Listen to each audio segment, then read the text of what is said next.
A few years ago. Light the lamp, Mark begged. I can't. Not yet.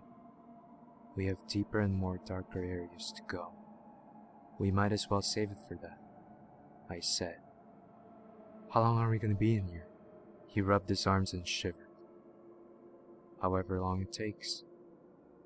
As we continued walking, we studied the texture of the cave we were in, as we could barely see a thing.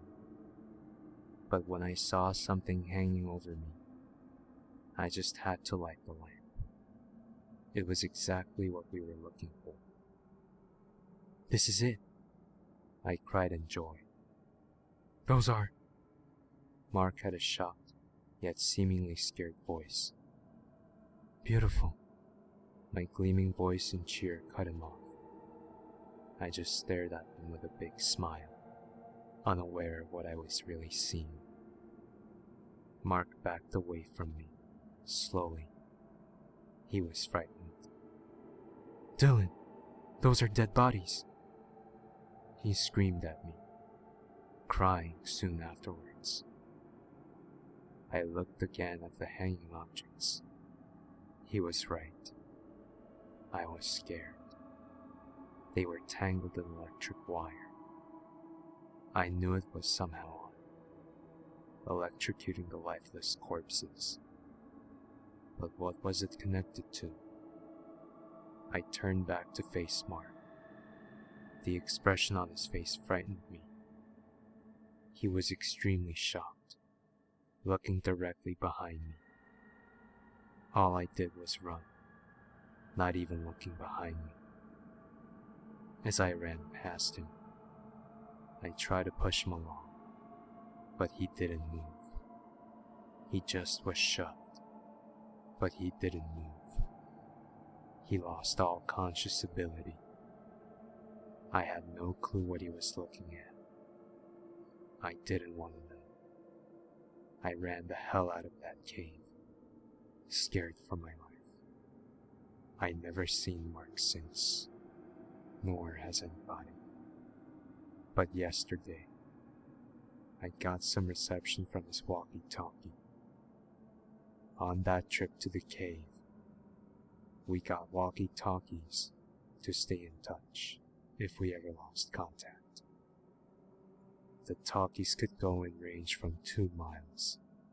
He must have been at least somewhat close. All I heard, though, was mostly static, but a little, half a second of it, was the sound of some sort of scream. Then it went back to static. Then, today, this morning, I got it back, but it sounded somewhat like funeral music, but with a lot of talking and screaming in the background, and something that sounded like the bad quality sound of a car honking in the background. The talking was abnormal, as were the screams, but the screams were not as much as the talking. The talking was too deep to be any human, and it lasted for about 20 seconds. Then static and screams took over. Funeral music still playing. The whole reception lasted for about 2 minutes. But after exactly 1 minute, the funeral music began playing backwards. As creepy as it was, I talked into the walkie-talkie after 2 minutes and said, "Mark?" And it all just went silent. I'm heading to work now, with the walkie-talkie, just in case I get more reception, then I can show my boss that Mark is still alive. When I got there, within a half a mile from there, in the car, the reception came back, except it was perfectly clear. I heard people talking, sounding sad, lots of noise and walking, and there was that same funeral music, not in reverse though. It kept receiving, and as I got closer and closer to where I worked, it got clearer. Soon, I could make out. It was actually in my work building. I ran inside, taking the walkie-talkie with me, and once I opened the door, I jumped in surprise when my walkie-talkie began making the loud buzzing sound that happens when you put two phones next to each other. I turned it off. Everybody was looking at me, disappointedly, as if I did something wrong. Everyone was wearing suits, and their attention soon got off of me, and I looked to the side of me. Something to the side of me caught my attention, so I looked, desperately. Mark in a casket, holding his walkie-talkie. There were 5 other caskets. It was the dead bodies that were dangling there.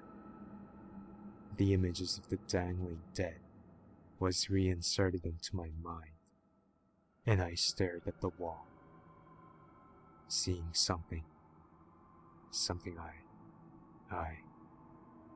static fuzzed over my thoughts. I had nothing. What is that?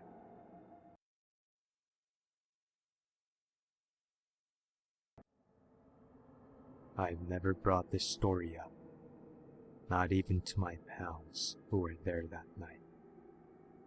Pretty sure they'd rather forget about it too. I can't help but think about it every year when Halloween approaches. We grew up in a simple small town in a time when as kids could run free without worry. Nothing mattered except getting home by the time the street lights turned on.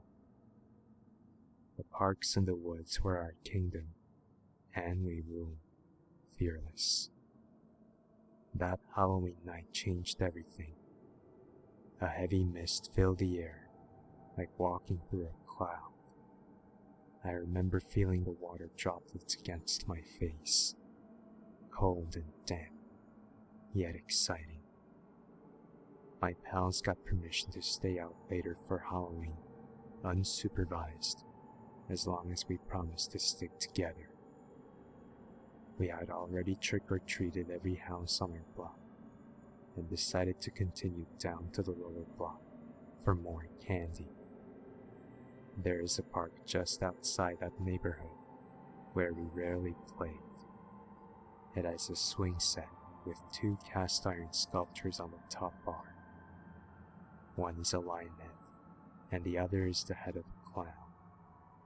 They are about the size of a jack-o'-lantern and are similarly hollow. Weather and time had peeled away most of the paint, making them creepy even in the light on a normal day.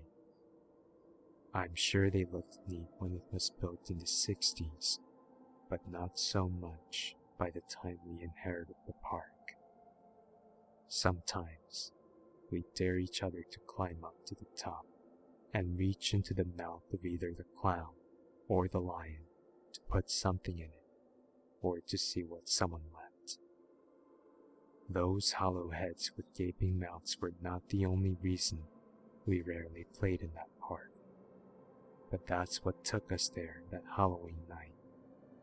I dared to reach into the clown's mouth. I remember standing shoulder to shoulder with my pals on the sidewalk in front of the park. The last house light on the edge of the lower block was barely visible up the road. The clown and the lion looking down at us with open mouths and peeling paint. As if the ornaments atop the swing set weren't bad enough, it was the slide behind it that caused concern for every generation of kids who played in that park. A green S-curved slide stood behind the swing set. We all knew the story about the slide. We froze in panic when something began rustling under the slide. I hope my heart never beats that hard again. we heard an unmistakable choked gurgle coming from under the slide. Then something dark reached out and thrashed against it.